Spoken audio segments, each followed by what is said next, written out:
clapper. This is going to be Book Show episode 2.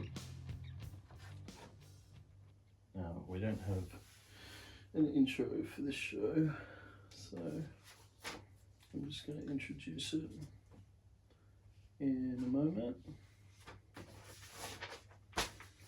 And I've got some notes. You feel ready to go? To proceed? Alright, the time's about 25 past.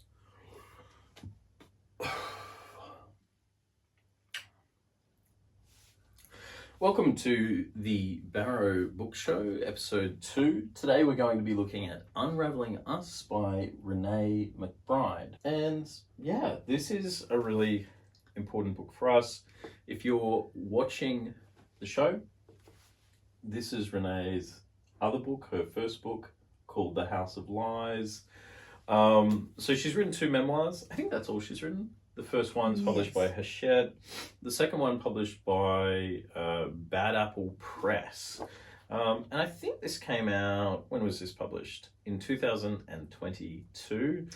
Oh. And you can sort of see Renee McBryde, you know, she's around the place, isn't she? She was on, what TV show was she on? She was on episodes of things. Yeah, on a sort of one-on-one talk show on the ABC. Yeah. I think that's where I first saw her. And I think she's been on programs on ABC and SBS. Yes. Yeah. Yeah. But we'll link details to her down in the description. So if you're listening to this or watching this, then go down there and you can find her contact information as well. She's got a website. You can buy her books through her website directly. So, and obviously we're looking at this book, so we recommend it. You like Renee McBryde, don't you? You're kind of like a big fan. I think when I saw her speaking, I thought how, positive she was, considering the backstory. Yep. And I think the first time I read it, I quickly read through it. Yeah. But this, when I reread it, it was sort of in relation to what we were talking about and our writing. And I found myself. Oh, you made your notes again. I found myself. You made your big fat wad not index underlining cards. the book again, but writing. Oh, that means something to me. Yeah. And that was sort of every page. But, really? I'd love to meet her. Yeah. She tells her story in such a positive way. She is so positive about life. Yeah. And that was a big message to me. Oh, really? That's funny. Well, just her views on motherhood and how, she wanted to be a mum and, it was just different to the way I felt. Possibly. That's so funny. Yeah. So what's this book about? Well, I'll read the blurb just to establish context. So, working as a child welfare officer in the outback communities of Alice Springs was never going to be easy. Renee knew she would have to work hard to win the trust of the families and kids she'd be working with, but what she did not expect was that she would have so much more in common with the families affected by intergenerational trauma and inherited cycles of abuse than she could have ever imagined. Motivated by her confronting experiences at work, Renee begins to delve into her past to find the source of neglect and abandonment that shrouded her own childhood. As a mother herself, she is deeply afraid that she will inevitably repeat the parenting failures of her own mother and her mother before that. How can she break the cycle, given that is all the experience of mothering she has ever known? And what if the history of trauma runs so deep in a family that it can't be overcome? Finally, trying to reconcile her determination to forge her own path as a mother while being surrounded by echoes of her troubled past and obligations as a daughter and her work is near impossible. And then the unthinkable happens, ... So this is kind of a follow-up. I don't really want to spoil anything or give people information about her life. Like, if you are interested in our discussion, then you should go and buy these books or borrow them from your library and have a read for yourself. So with this book show, Mum and I were having a conversation just before we started recording, and we're really using this as a prompt to talk about what we're doing. Yeah. So it may not always be super in depth as a quote unquote book show, but you know, that's And look, there's two big aspects of the book. Yep. And I don't know whether you want to comment or whether they came up for you. Sure. And they were just touched on there. Yep. In the blurb, is this cyclical nature of behaviours.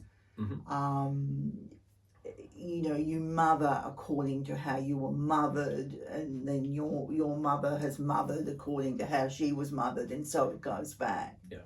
And the other point that I wanted to make, she had experienced a lot of intergenerational trauma, and she was working in a field where she was facing that every day. And it brought up, for me, the whole notion of trauma. And it, you know, you read that book and it's on a big scale, and I think when people think about trauma, it's violent, it's you know, at a high level. Yes. Yeah. In our case, all those cyclical patterns are there, the cyclical behavioural patterns. The trauma is not, well, in my case, not brutal. Yes. But it's still anchored in those behavioural patterns. Oh, for sure. And it's still trauma. Yeah, absolutely. I mean, and I think, you know, you can get into that big discussion about, you know, for example, domestic violence is talked about in the most brutal way, but there are all many aspects to that. Absolutely. Yeah. So they were the 2 points that came out for me, that she really believes in those cyclical patterns of mothering. Yep. And that's true. Yeah.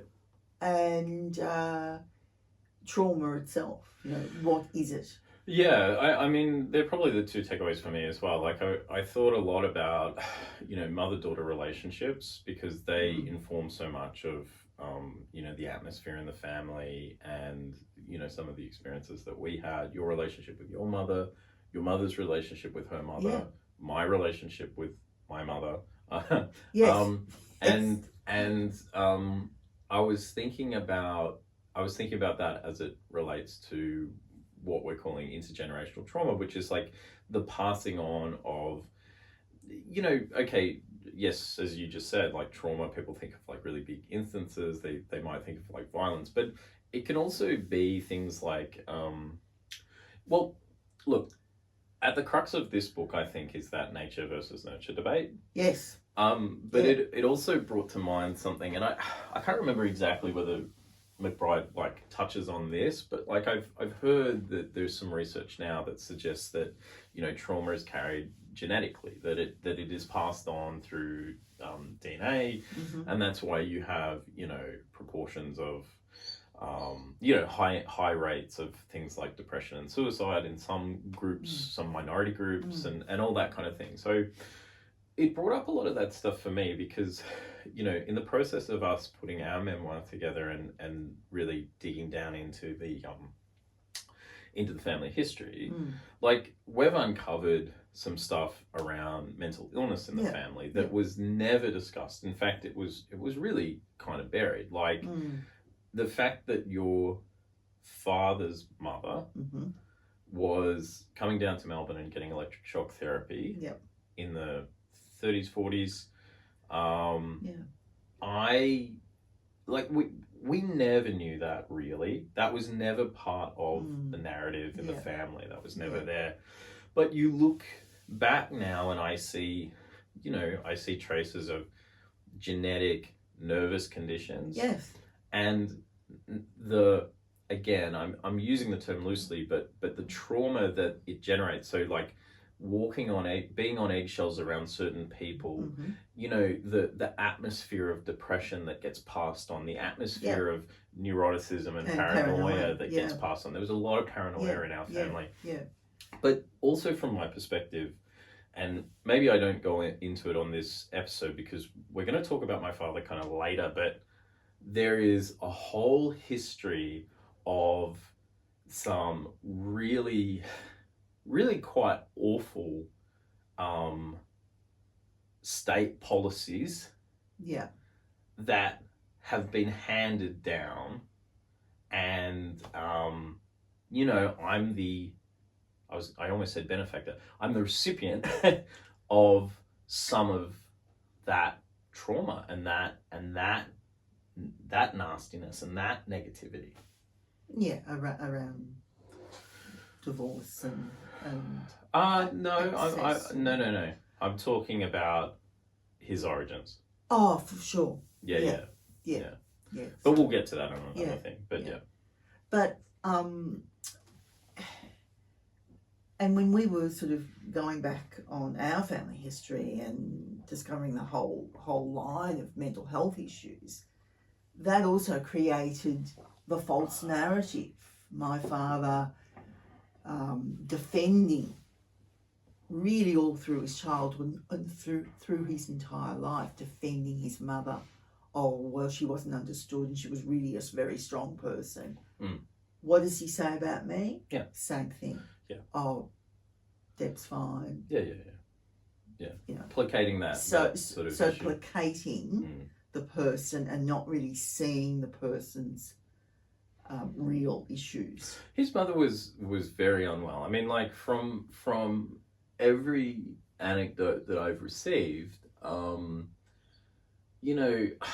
I have these kind of like haunting sort of images of her. Like you've described her as kind of, she was very withdrawn. She was cosmetically, she didn't quite look after herself. And there's a lot of kind of sitting, there's a lot of being withdrawn. I mean, in all the depictions, she comes across as somebody with major depression. And he also, my granddad, your father, this anecdote that he used to tell me, and he told me it several times on different occasions, in the later years of her life, she was constantly talking about hearing the clods of dirt hitting the coffin, the coffin lid. And so she was mentally, she was inside her coffin and had this fear, like the earth coming down on it. Yeah. He related that to me a few times. Really? Yeah. Your father, he was very claustrophobic. And I think he has a paranoia about being buried. But how much of that he picked up from his mother, I don't know. But just that kind of imagery and the things that the way she's been drawn by people, I'm like, oh wow, yeah, that says a lot. That's interesting. Like it would be interesting to see her today. I mean, you can't obviously, but I think it would be quite clear. And as I said, he spent a lifetime being so defensive of her. Yeah. But mothering is so interesting because like your father's experience of mother informs his attitude towards wife and daughter. Your mother's experience of mother informs her relationship with daughter. Your relationship with mother informs your relationship with son. And my relationship with mother has really, it's wreaked havoc on, interpersonal relationships and things, And I actually have an anecdote about this, but I wanted to read just the very first little excerpt from the book, which is this italicized section before the memoir begins. And it says this: no matter who raises us, our first encounter with love and being loved comes from the woman who births us. The first sounds our forming ears ever hear is our mother's blood pulsing through her veins and the beat of her heart. These are the sounds in which we prepare ourselves for life. It is said that the way a woman carries her baby, her moods, her life choices, her love, shape who we are when we arrive in this world. So if we are born into a life of fractured love and sadness, is it ever really possible to unlearn what has been embedded in our bones since before we've even drawn breath? How can we possibly love and mother our own children differently if wounded love is all we have ever known? As a child, I was told that my father, being a murderer, would define who I was. It was a secret my mother and I had to keep buried for fear of what the truth could bring. But never have I really feared becoming like my father. Instead, as I approached motherhood, another worry began to fester in my mind. What if it was simply inevitable that I end up just like my mother and her mother before that? Well, and that really speaks to me, because Mum grew up and all through my life idolising her father.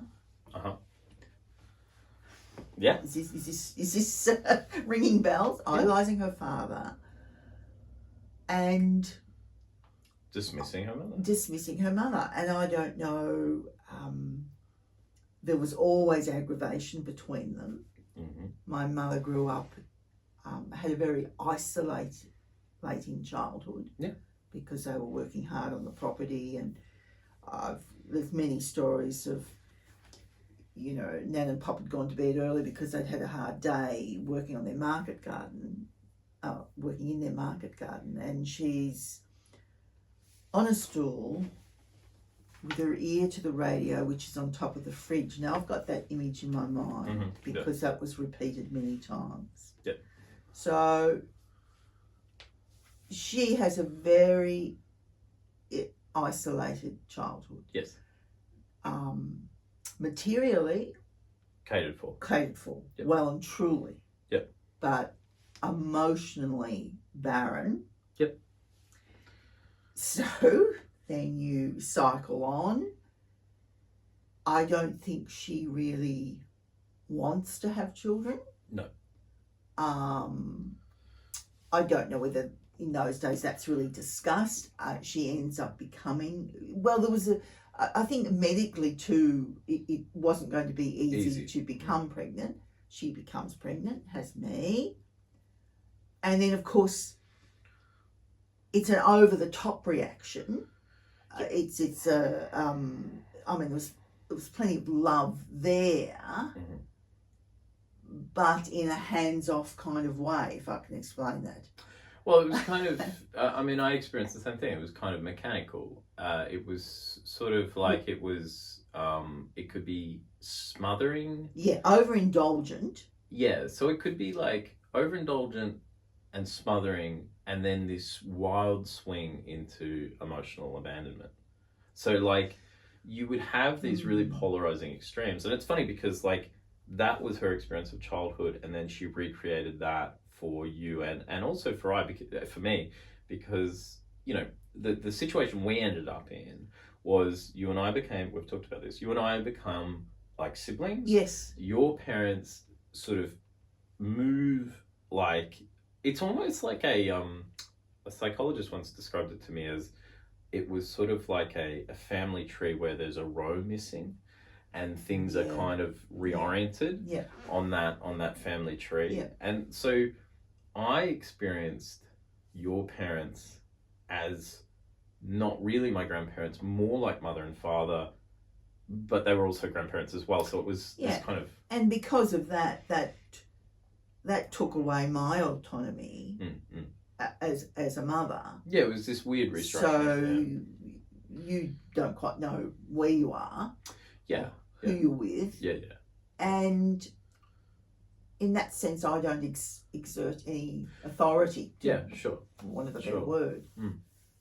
But the point that I was just making was to sort of concur with you and say that, you know, it was a peculiar kind of, it was like exactly what she'd experienced, which was like her mum and dad, her mother, they would kind of throw material stuff at her, but they weren't there.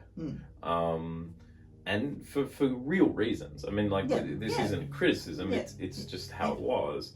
But then she sort of really recreated that of this kind of throwing things at you, this kind of smothering indulgence, but then not really understanding how to actually have a relationship or do any real parenting. Which again, it's not a criticism; it's just a fact. And then that happened with you. Like, you just kind of threw a handful of things at me. Education being one of them, for which I'm grateful, of course. But it was like, here's education, here's a bit of material, here's all the good things. Yeah. But then there's no actual parenting or relationship happening. Yeah. Besides that kind of cosmetic application of things. Yeah. Sure. And yeah. And, you know, but that is absolutely an identifiable cycle. And McBryde talks so much about this sort of cyclical pattern. Yes. But there's a couple of things. I mean, first, I just wanted to tell you this anecdote.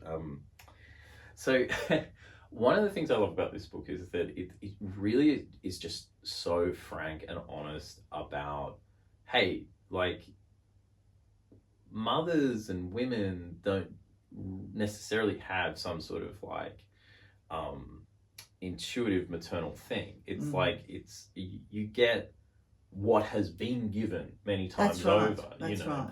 The myth of the beautiful maternal instinct. I mean, it's such it's such a bullshit notion.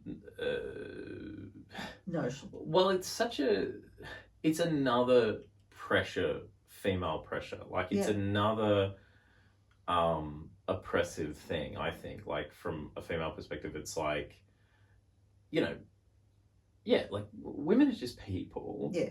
And they're not necessarily skilled or competent at anything that they haven't learned, just like anybody else. That's right. Yeah. And so the idea that you're just going to intuit this, it's just nonsense. And I appreciate that, because my anecdote is this. I was walking around, I was taking a walk in, you know, nature nearby, and I saw two women were out walking, and one of them had a baby strapped to her chest, and then there was this bloke with a dog, and some kind of negative interaction between the man and these women had occurred. Right. And he was a real smarmy asshole. Okay. Right? Okay. And it set... I don't know what the interaction was. Yeah. Right? But it was just one of those bad situations in public where someone rubs you up the wrong way and they have a swipe at you about something and there's a negative exchange. Pretty run-of-the-mill, but, you know, certainly unpleasant. But the two women sort of were just like, oh, piss off kind of thing to him. The one without the baby was more than happy to leave it at that. But then he said something. And again, I was sort of just moving into this situation. He sort of said something, right? And the woman with the baby, the mother, she just became enraged. Like, she just completely boiled over. Right. And she started marching towards him, sort of thing. And her mate was like, come on, you know, like, leave it kind of thing. And I was there, I was just there. And her friend caught my eye. And I was actually just in a really good mood. Like, I was sort of in a happy place. Yeah. And I just said to the mother, I said, hey, just leave it. Like, that bloke's an asshole. Just, come on, turn around. And I just seemed to catch her at the right moment. Yes. And she accepted it. Yeah. And I said, come on, do it for the little one. Let's go this way. And she turned around and kept walking, and they were appreciative of the friend was really appreciative of that. But my instinct to intervene in that came from this memory of like wanting to hug you. It wasn't her, it was you. Because I remember, and this is, I don't want to be mean, but I remember, I don't want to say an angry mum. Yeah. I remember a very defensive mum.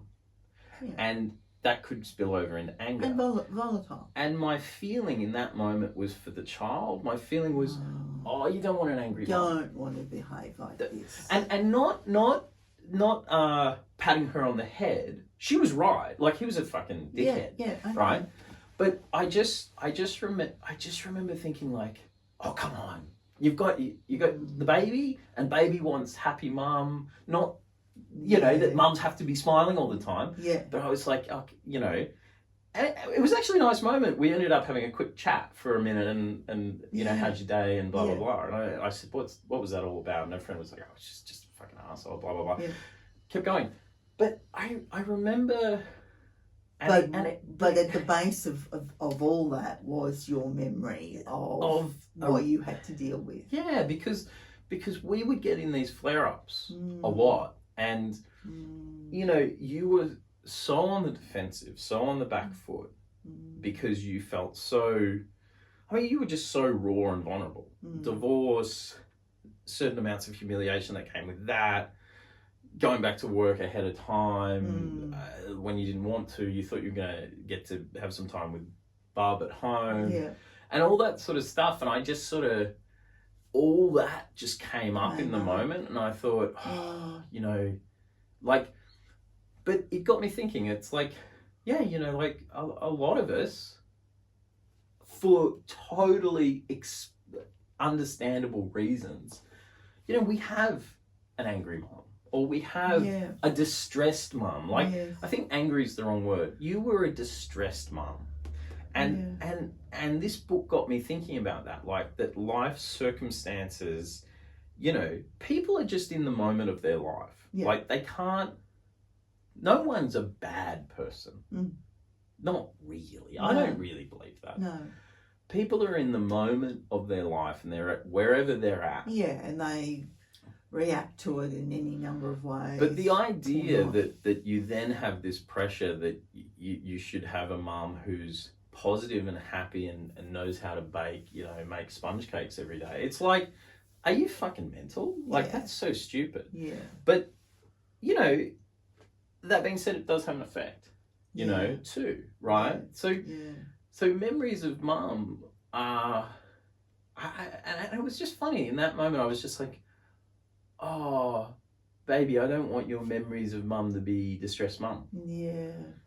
Oh, that's interesting. I want you to have sweetness with your mum. Yeah. Yeah. And there's so many moments along the way. Like, I remember my father loving seeing me feed you. Yeah. And the absolute calm and contentment of me. And it's so funny because for a defensive person who was inclined to throw tantrums, I had the calmest period of my life was pregnancy. Yeah. Unbelievably. Well, you were probably most in the moment. Yeah. And also when you were that suckling infant, that's absolutely in the moment, and that's just beautiful. And then you go forward and other pressures come in. Yeah. And of course, in my case, when you go forward, my mother stepped back then, but then she came in with a vengeance.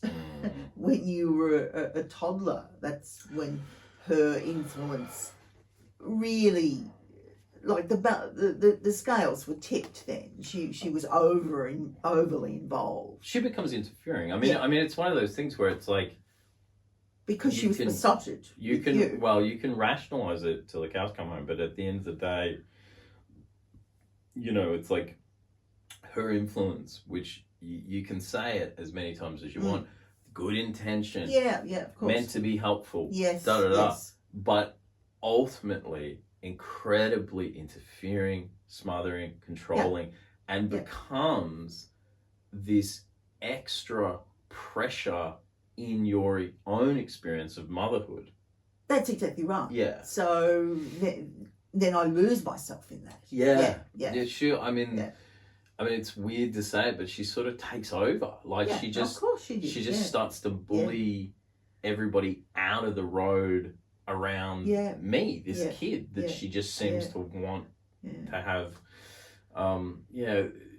Certainly a very strange experience of motherhood and mothers, and what can, like, when there's no balance there, what can go wrong? When there's no boundaries. Yeah. Normal boundaries. Like when I was walking along the creek and that woman got set off, I was like, I remember, like, absolute no judgment from me. Like, no. Totally no judgment at all. I just felt like, oh, fuck this situation. God, Yeah. I hate seeing people because they're upset, like I don't like that. But look, on the McBryde book, I made some notes. What did I say? Well, there's a few things. I mean, there's that old line, you don't get a mother, you get you don't get a manual, you get a mother to navigate the world with, right? Which, oh boy. Wow, there you go. But in that, and I'll just go to, I marked some pages, I think. I'll go to where I marked those pages, but in that, so she sort of touches a good point, and I can't remember what the author's opinion was, but there was a normalization of absent fathers, like that sort of came up in this book. In terms of, I'm not saying Renee McBryde is normalizing absent fathers. I'm talking about culturally and socially. Like there's this emphasis on everything that goes wrong. Like all the pressure. See, again, this is the thing. All the pressure just comes back on women in the household. Like the father can leave, the father can do this, the father can do that, but ultimately, if the mother gets it wrong, the whole thing's that's right. Stuffed, life is according to the mother's reactions to any of those events, which is just so. It's just beyond unfair. As I say that bears out in our. Yeah, of course. You were supposed to somehow, dismiss the whole. Your deserting father. Your own feelings, you're supposed to set them aside. You're supposed to have a level of maturity that probably was just beyond your years, anyway. I mean, you were like 30. And then it's like, you're also meant to be clear-headed enough in the midst of all that to make all the right decisions and be a supportive mum and work a job and. Yeah. And it's just like, are you kidding? Like this is so. Anyway, but well, here we go. Either way, it seems to me that the successes, failures, and well-being of all generations historically stem back to the way we are mothered or not mothered. We make decisions because of and in spite of the memory of our mothers, and that's really interesting, as well as.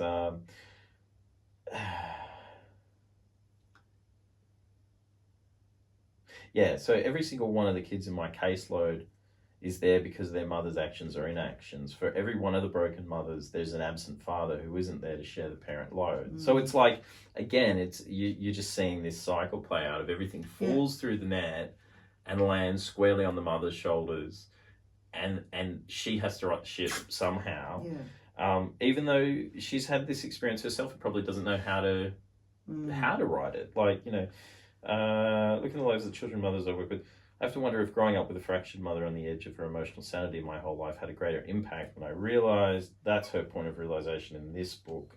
And it goes on with, From conception, females are instinctively, this is everything we've talked about, females are instinctively supposed to know how to be a mother because bearing children is what we are born for. As the well-known saying goes, life doesn't come with a manual, it comes with a mother. Mothers should never fail. And then the alternative, children who grow up without fathers, however, can manage so long as the mother steps up and gets it all right. And that I find incredible, and you know, I find it very true. Like I see a lot of truth in that sentiment. But I think the joy of that book, though, is she describes all those fears, but at the end of the day, she's in the moment, I think, and she just so wants to have a family and bring children into the world. She's so positive about bringing children into the world. Yeah. And also speaks to her wonderful partner who's a rock. Yeah, of course. Beside her. Of course. Yeah, see that I think I would have run the other way. You know, do I really want to have children? Like her positivity is just wonderful, I think. Yeah, absolutely. I mean, I find it difficult, her positivity. Like I don't know how I feel about it. Like I'm admiring of it, certainly, but I'm also like, wow. But that also goes to her forgiveness of her mother. Yeah. Sure. When her mother passes, she really grieves and sees more in her mother. Mm-hmm. And again, that was sort of like a wow moment for me because I didn't feel and haven't felt a lot of grief. So you were admiring it. Yeah, so it's very uplifting to read that. And then, of course, you sort of think about yourself and your own reactions. And yes, I've had my moments of grief, and I find after Mum's passing, I have kinder thoughts because I don't know whether it's part of this process of delving into the past and seeing people more clearly than I ever did. But the uplifting part of McBryde's book is that positivity. Yeah, and as I say, I find it difficult because I don't know how to feel. Like I sort of see, I'm a funny person in that I always wanted a really big family. I always wanted kids. Always. I just, I did not like my upbringing. And I really saw a lot of joy in the potential of having family and children around and all that sort of stuff. And that's my instinct. But the problem I've had is that I've just had so much inner turmoil, and my inability to form healthy interpersonal relationships. Like I have not been able to have a successful relationship in order to sustain that dream of a family, which has left me, at a point now where, like very recently I was considering having a vasectomy because I'm sort of like, well, economically I don't see it happening. Let's be realistic. And also because I have major reservations about passing on my genetic material from a mental health perspective.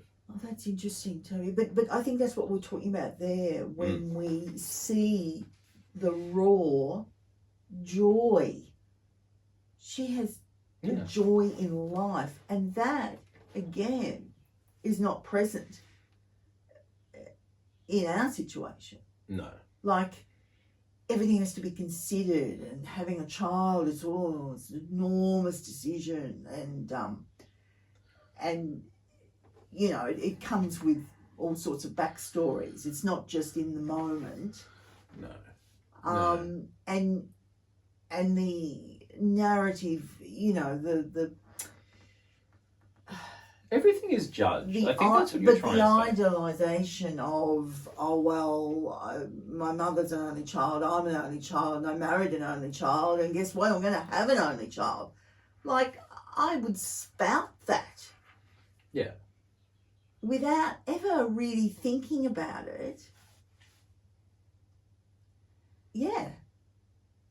So you don't know whether the joy has been robbed from you or you would have thought like that anyway, you know. I think it's a combination of factors with you. I think, you know, because at the core of like everything we've done with the memoir and trying to get the story together, it's sort of, you know, I mean, like, you're the biggest puzzle piece, I guess, and I'm always like, there seems to be this kind of, which I have sympathy for, but there seems to be this very negative combination of circumstance and genetic factors that make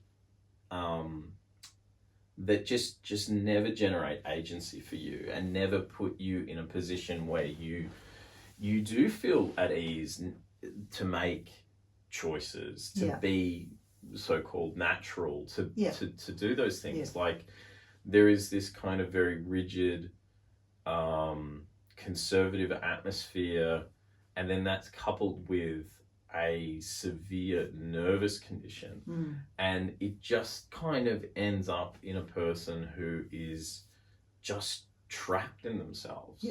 And you know, that I mean, that's my take on it. But certainly that kind of just go out there and live. No. I mean, not possible. I mean, by the time I came along and what was being fed to me was fear people, be paranoid of everything, nothing's as it seems, you're always going to get the bum steer, the raw deal, you're up against the nothing will fall your way. I mean, like, sorry. No, that's okay. You know, I was being fed a diet of irrational consideration of life, like a very negative point of view, and with no counterbalance, because as I've discussed in other forums, like, you know, I wasn't only an only child, I was an only child with parents who were only children. There were no aunties or uncles, no cousins. And I lived within a circumstance where your parents and you had cut the world out and bunkered down and created really a kind of like a compound situation. We didn't interact with other people. So no healthy perspective. There was just no exposure to other people. And, you know, a friend of mine has said, that, you know, they just, like, looking back for me, they just wish that I'd had just that one aunt or uncle, just one meaningful connection of someone to sort of put me under their wing and say, hey, look, I see what this is. I see what you're going through. This is tough, but you'll be okay. You know, just someone to lead me, you know, a rope into the real world, out of this situation I was in. But I didn't have that, and it has been very, very difficult for me to act on those instincts, those impulses to, I want to have a big family, I want to do all these things, but I just don't know where to start because I've never seen it modeled. I don't, you know, and that's some of the stuff that she's dealing with. One of the things she says that I found interesting was this. I was talking about dysfunction and relatability, and I thought this was an interesting thing. Dysfunction is a normal state for people like me and Mum. The glaringly abnormal becomes so common that you simply don't recognize it for what it is. Sometimes I could have sworn that Mum even liked me better when my life was falling apart because she could relate to me more than when I was getting high marks at school or thinking ambitiously. Now, that's interesting. Not the same, but similar is like there was a joy, there was a sort of an enjoyment of the dysfunction. Like, again, glaringly abnormal, the circumstances, And in hindsight, in retrospect, we go back and we go, oh, I can think of many people that were sort of pointing to us going... Yeah, and there were so many red flags, but they were dismissed. Yeah. Or not, not processed. But it becomes a situation, and families can be like that, it becomes a situation of like, for the individual members of a family, you may want to step outside of it and move on, but to do so makes you different from what you know. Yeah. And sometimes it's not that it's easier, but the pressure to conform that's right. Is so great that you don't want to... You don't want to have the individual battle, and then you don't want to be misunderstood. Yeah, absolutely. So absolutely. It's a no-win situation. And I've always felt like a coward because I am like, God, why didn't I just get on an airplane and move to the UK and just that's it, just close this door? And I'm like, because it's all I knew. And I was terrified. Well, what happens when I close this door? I have no one else. Yeah. And, that was always the thing. And maybe it is cowardice. Maybe it's whatever. It's like I just didn't have a big enough personality to go do that. But I didn't. And I'm still here. But I think too, when you're in that situation, you sort of think, and I think if I might predict that you thought there was still a little bit of hope for me. Yeah. She'll wake up one day.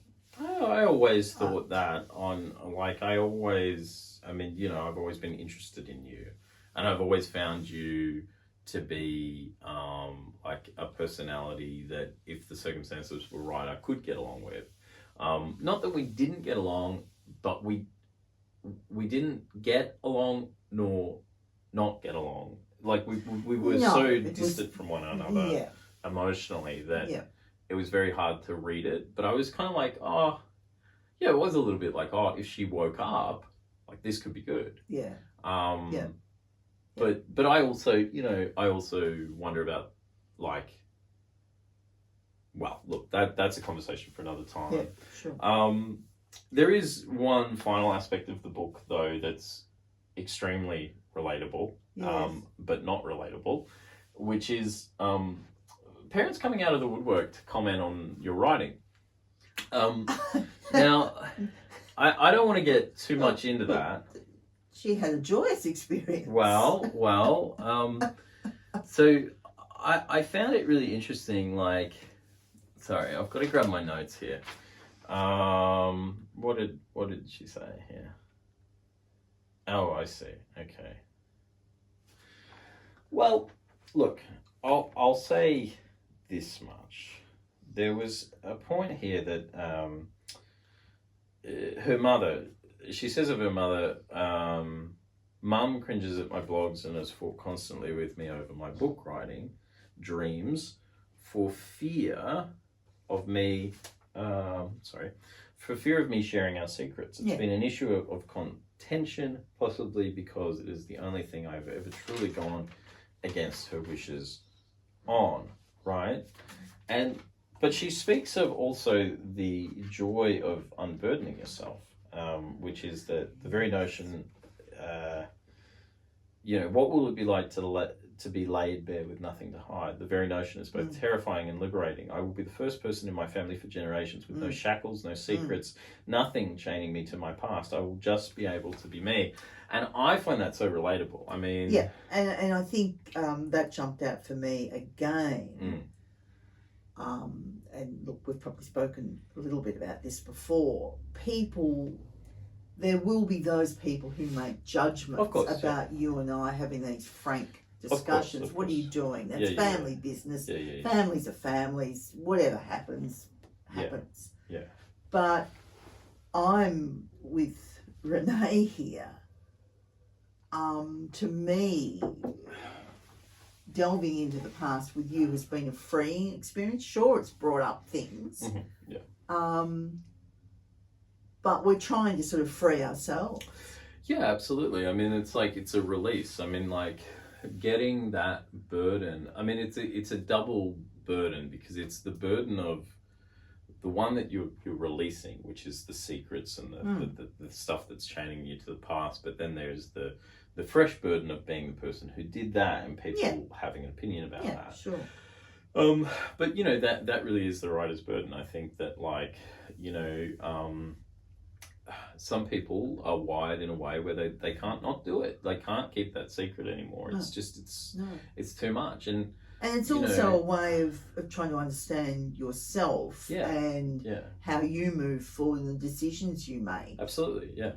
Which may be, guess what, of use to other people. Yeah, that's right. For all the people it may offend, it might also be a helpful message to other people. I will talk about her experience of a parent getting in contact with her later when I talk about my own experience of that. But suffice to say, Renee's experience is better than mine, and that's pretty incredible given some of the aspects. So, but we'll talk about that on a main episode somewhere down the road. Whenever we get to, you know, as we continue to move through our memoir, and Mum's life is kind of more or less, you know, dictating the course of that. Certainly for a time. There will also be a time when we just chat, I think, as well. Yeah. But those sorts of reflections around the time of your divorce and stuff, I don't see that happening for a little bit. So we're on a bit of a journey here.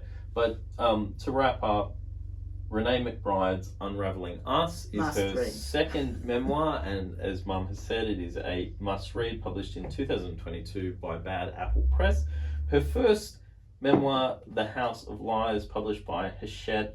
Not sure what year that was published, obviously before this one. Both very, very good, worth reading. We thoroughly recommend it. And we'd also like to say to Renee McBryde, if you're out there and you want to come and be a guest on the show, we would love to have you. And maybe we could talk about something. We could talk about what it was like writing your books and what that experience has been like. So yeah, if you're watching or you happen to know Renee, come on the BARROW podcast, and maybe we can talk about something. That's it from us. See you on the next one. Okay. Bye. Bye.